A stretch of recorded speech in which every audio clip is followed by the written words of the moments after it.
ஞான ஒளி YouTube channel நேயர்கள் அனைவருக்கும் வணக்கம். இந்த பதிவு அனைவருக்கும் பயனுள்ள பதிவு. இதை யாரும் தள்ளிவிட்டு போயிடாதீங்க. இந்த பதிவு கடைசி வரை கேட்டு பயன்பெறுங்கள். குரு அஸ்தங்கம். குரு மேற்கே மறைகிறார். இதில் பார்த்தீங்கன்னா என்ன இருக்க போகிறது அப்படின்னு யாரும் தவறு விட்டு விடாதீர்கள். பார்த்தீங்கன்னா 9 கிரகங்களுக்கு நேசம், அஸ்தங்கம், வக்கரம், ஆட்சி, உச்சம், சமம் என்று இருக்கிறது. இதில் மிக கடுமையான தோஷம் அப்படின்னா ஒரு கிரகம் ஜாதகத்தில் அஸ்தங்கமாக இருப்பது தான். அதே மாதிரி கோச்சாரத்தில் ஒரு கிரகம் அஸ்தங்கம் ஆவது தான். அஸ்தங்கம் அப்படின்னா மறைஞ்சு போச்சு அப்படின்னு அர்த்தம்.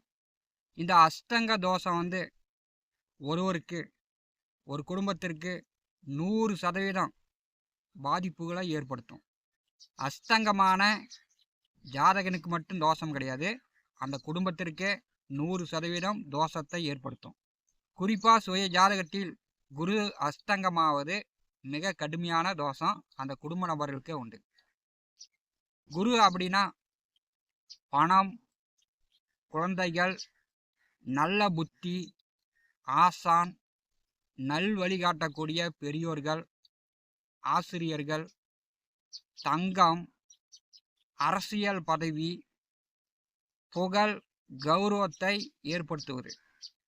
குருபகவான் அஸ்தங்கமான அந்த ஜாதகனுக்கு இது எல்லாமே கிடைக்காமல் போயிடும். இந்த வருஷம் 10/7/2026 அன்று குருபகவான் அஸ்தங்கமாகி 9/8/2026 வரை ஒரு 30 நாட்கள் குருபகவான் அஸ்தங்க நிலையில் செல்வார். கன்னி ராசி அன்பர்களுக்கு குருபகவான் மேற்கே மறைகிறார். குருபகவான் அஸ்தங்க பலன் காணலாம். கன்னி ராசிக்கு 4ஆம் இடமான சுகஸ்தானத்திற்கும் 7ஆம் இடமான கலத்திரஸ்தானத்திற்கும் அதிபதியானவர் குரு. இப்போ பார்த்தீங்கன்னா இந்த மாதம், இந்த ஆணி மாதத்தில் கன்னி ராசியில் பிறந்த அன்பர்களுக்கு, ஆணாக இருந்தாலும் சரி பெண்ணாக இருந்தாலும் சரி, திருமண வயதில் உள்ளவர்களுக்கு பெரும்பாலானவர்களுக்கு இந்த மாதம் திருமணம் நடந்து முடிந்து விட்டது. 11வது வீட்டிலே குருபகவான் இருக்கும்போது ஆணி மாதம் 26ஆம் தேதி வரை உங்களுக்கு குரு பலன் மிகச்சிறப்பாக இருக்கிறது. திருமண வயதில் உள்ளவர்கள் வரன் பார்த்தீங்கன்னா உடனே செட் ஆகும். இந்த ஆணி மாதம் 26க்குள் திருமணம் செய்து கொள்ளலாம். கன்னி ராசி அன்பர்களுக்கு 4ஆம் இடமான சுகஸ்தானத்திற்கும் 7ஆம் இடமான கலத்திரஸ்தானத்திற்கும் அதிபதியானவர் குரு. தற்போது மேற்கே மறைந்து அஸ்தங்க நிலையில் செல்லும் போது கன்னி ராசி அன்பர்கள், இந்த மாதம் திருமணமானவர்கள் தம்பதியர்கள் கண்டிப்பாக குரு அஸ்தங்கமாக இருக்கும்போது தம்பதியர்கள் ஒன்று சேரக்கூடாது.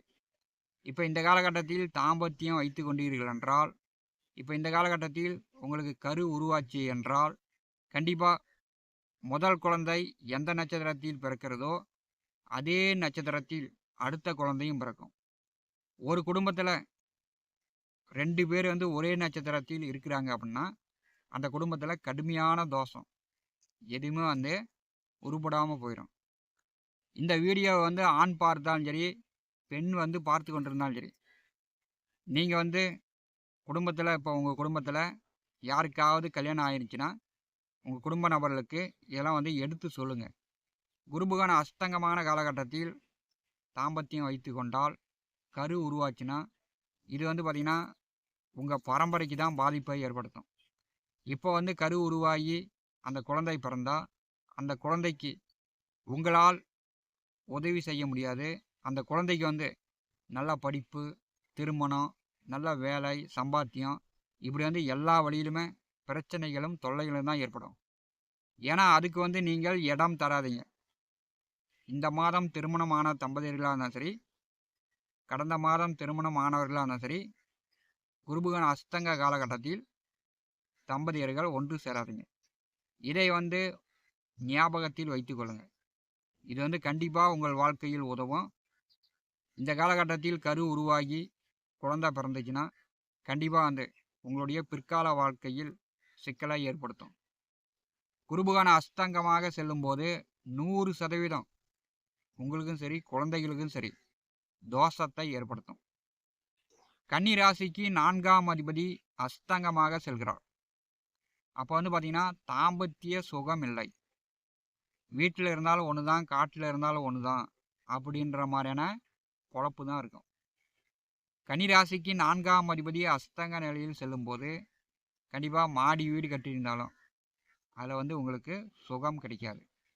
வீடு, வண்டி, வாகனம், நிலம், சொத்து வழியில், ஆடு, மாடு, வளர்ப்பு பிராணிகள் வழியில் இந்த காலகட்டத்தில் உங்களுக்கு திருப்தியான வருமானம், நிம்மதி சுகம் கன்னிராசி அன்பர்கள் பெற முடியாது. 4ஆம் அதிபதி அஸ்தங்கமாக செல்லும்போது தாயாருடைய உடல் ஆரோக்கியத்தில் கவனம் எடுத்துக்கொள்ளுங்க. தாயாருடைய ஆலோசனை பெற்று கன்னிராசி அன்பர்கள் செயல்படுங்க.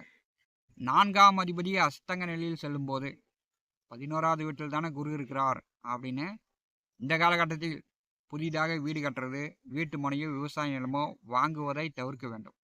அதே மாதிரி புதிய வண்டி வாகனங்கள் வாங்குவதையும் தவிர்க்க வேண்டும்.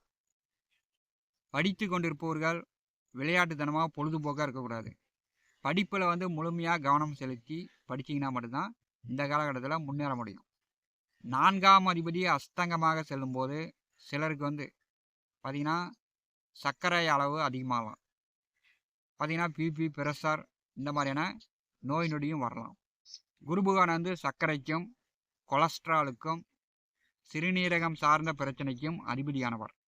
நுரையீரல், இருதயம் சார்ந்த பிரச்சனைகள் ஒரு சிலருக்கு வரலாம். 4ஆம் அதிபதி அஸ்தங்கமாக செல்லும்போது பார்த்திங்கன்னா இந்த காலகட்டத்தில் உங்களுக்கு கொலஸ்ட்ரால் அதிகமாகலாம். அதாவது ரத்தத்தில் வந்து கொழுப்பு வந்து அதிகமாகிடுச்சு அப்படிங்கிற மாதிரியும் இருக்கும். உங்கள் உடல் ஆரோக்கியத்திற்கு இப்போ வந்து மருத்துவம் பார்க்கக்கூடிய சூழ்நிலையும் கன்னிராசி என்பதுக்கு வரலாம். கன்னிராசிக்கு 7ஆம் அதிபதி அஸ்தங்கமாக செல்லும்போது, அதாவது அடுத்த 30 நாட்கள் திருமண வயதில் உள்ளவர்கள் வரன் பார்ப்பதை தவிர்க்க வேண்டும். 7ஆம் அதிபதி அஸ்தங்கமாக செல்லும்போது வெளியூர், வெளியிடம், வெளிநாடு சார்ந்து தொடர்புகள், வெளிநாடு போய் படிக்கணும், வெளிநாடு போய் வேலை செய்யணும் அப்படின்னு காத்து கொண்டிருப்பவர்கள் இந்த காலகட்டத்தை தவிர்க்க வேண்டும். உங்களுடைய பயணங்களில் பிரச்சனை வரும். அதே மாதிரி வியாபாரம் செய்யக்கூடியவர்கள் வாடிக்கையாளர்களிடம் கொஞ்சம் வந்து இந்த காலகட்டத்தில் உங்களுக்கு வந்து பிரச்சனை வரும். குருபகவான் அஸ்தங்கமாக செல்லும்போது வாடிக்கையாளர்கள் சரியாக வந்து பணம் தர மாட்டாங்க, கடன் வச்சுட்டு போயிடுவாங்க. ஜோதிடர்கள், ஆசிரியர்கள், மற்றவர்களுக்கு வழிகாட்டுதலாக இருக்கக்கூடியவர்களுக்கு குருபகவான் அஸ்தங்கமாக செல்லும்போது கண்டிப்பாக ஓரளவு உங்களுக்கு மதிப்பு மரியாதை உண்டு. கன்னிராசிக்கு 7ஆம் அதிபதி அஸ்தங்கமாக செல்லும்போது உங்களுடைய வாழ்க்கை துணைக்கு பார்த்திங்கன்னா அடிக்கடி உடம்பு சரியில்லாமல் போகும். இதில் வந்து மருத்துவ செலவுகளை ஏற்படுத்தும். வாழ்க்கை துணைக்கு உடம்பு சரியில்லை அப்படின்னா தாம்பத்திய ஈடுபாடு குறையும். இப்போ இந்த காலகட்டத்தில் கண்டிப்பாக தம்பதியர்கள் ஒன்று சேரவே கூடாது. தம்பதியர்கள் ஒன்று சேர்ந்து கரு உருவாகி குழந்தை பிறந்தாலும் பிரச்சனை தான். இதில் வந்து 7ஆம் அதிபதி அஸ்தங்கமாக இருக்கும்போது பார்த்திங்கன்னா வாழ்க்கை துணைக்கு இந்த 30 நாட்களில் அடிக்கடி உடம்பு சரியில்லாமல் போவோம். மருத்துவ செலவுகளையும் ஏற்படுத்தும்.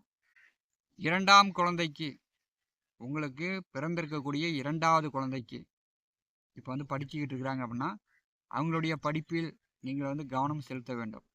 உங்களுடைய 2வது குழந்தைக்கு இந்த காலகட்டத்தில் கொஞ்சம் வந்து மந்த நிலை, சோம்பேறித்தனம், அவங்க வந்து ஒரு பிரச்சனையை கொண்டு வரக்கூடிய சூழ்நிலையும் கன்னிராசி அன்பர்களுக்கு இந்த காலகட்டம் இருக்கும்.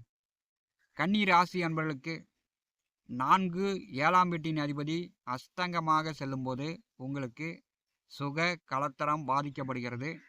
கன்னிராசி அன்பர்கள் இதை வந்து அறிந்து புரிந்து நடந்து கொள்ளுங்கள். இப்போ வந்து உங்கள் வாழ்க்கை துணையை இப்போ வந்து அவங்களிடம் கோவிச்சுக்கிறது, அவங்கள வந்து குறை சொல்கிறது, இதெல்லாம் வந்து நீங்கள் தவிர்க்க வேண்டும். 4ஆம் அதிபதி அஸ்தங்கமாக செல்லும்போது தாயாரிடமோ மாமன்களிடமோ, அதாவது தாய் மாமன்களிடமோ இந்த காலகட்டத்தில் பெரும்பாலும் உதவி பெறுவது கன்னிராசி என்பதற்கு குறைவு தான். இதெல்லாம் ஏன் சொல்கிறேன் அப்படின்னா குருபகவான் அஸ்தங்க நிலையில் செல்லும்போது இந்த மாதிரியான பிரச்சனைகள் வரும் அப்படிங்கிறது தான் முன்னாடியே வந்து ஜோதிட பலன்கள் சொல்லப்படுகிறது.